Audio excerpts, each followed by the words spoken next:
past is a very powerful place. Like, we can't physically time travel, but we can mentally time travel. Right.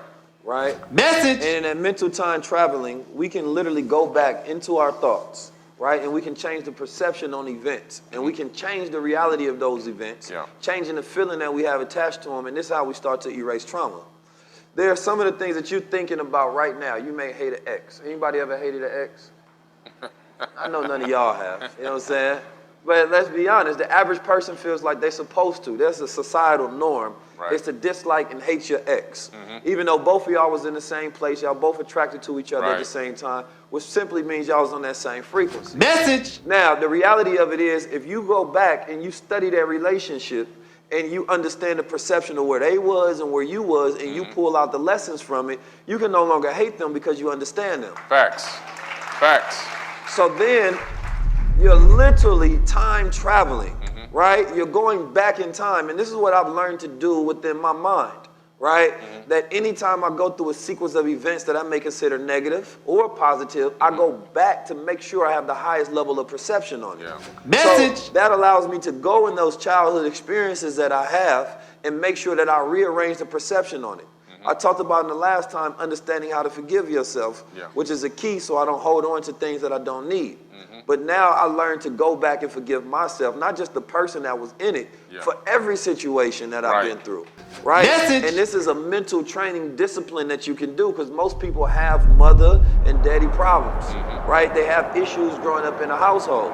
So I want to make sure that we have these little brain tools that we can utilize because nobody ever gave us a mind manual. Right. Nobody said that, this is, you go look at chapter 19 and this is the way that the brain works, right? So most people are not ascended masters of themselves. Right. So everybody here in our differentiated stages, some people are at the stages where they're just in initiation.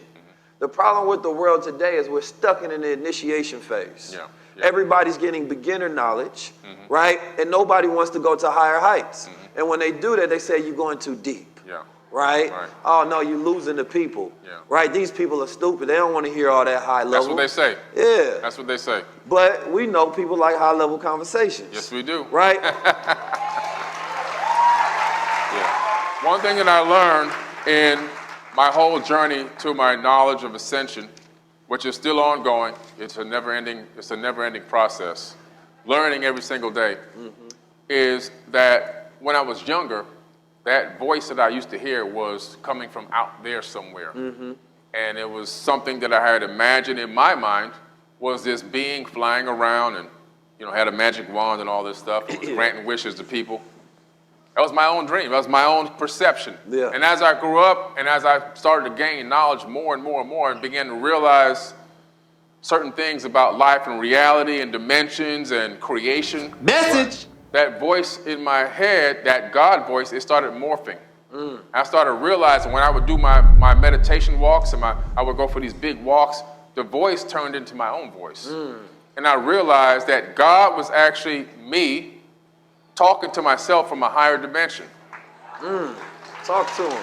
And so when I heard the voice, I began to say, wow, it's really me, because we know that we are receiving a signal. There's only one consciousness. And all of us are receiving that same one consciousness, but on a slightly different frequency. I'm 99.1, he's 99.2, you're 99.3, so forth and so on. But the radio station is sending out the signal from a higher location. And my avatar body has been designed to encapsulate 99.1. And so I'm getting the information and it morphs, and now it's my own voice. And it doesn't mean I have a God complex. It means I understand that I am a version, a fractal of God walking in the flesh. That's what it means. Come on. Now, message. Interesting. If a person wants to begin to heal themselves, because this is, again, part of what you were talking about earlier, saving yourself, becoming your own savior. You are your own savior. You need to talk to yourself.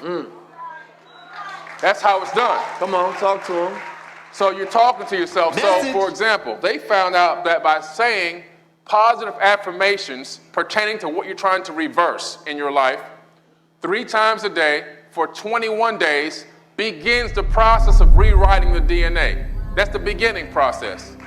This scientific experiment has been replicated now dozens of times all around the world, and they know that now we have the power within our own selves through cymatic frequencies, which are the sounds that come out of your vocal cords.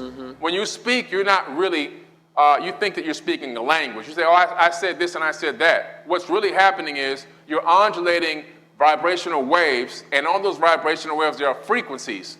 Those frequencies travel across atmosphere or gases, and then are picked up by the cochlea in your ear or somebody else's ear, and then the brain deciphers the information. Message. But those frequencies that we utter out of our vocal cord have power over the ether of space-time itself. This is what they don't want you to know. When you speak, you actually are creating an alternate reality. And you can do that to yourself.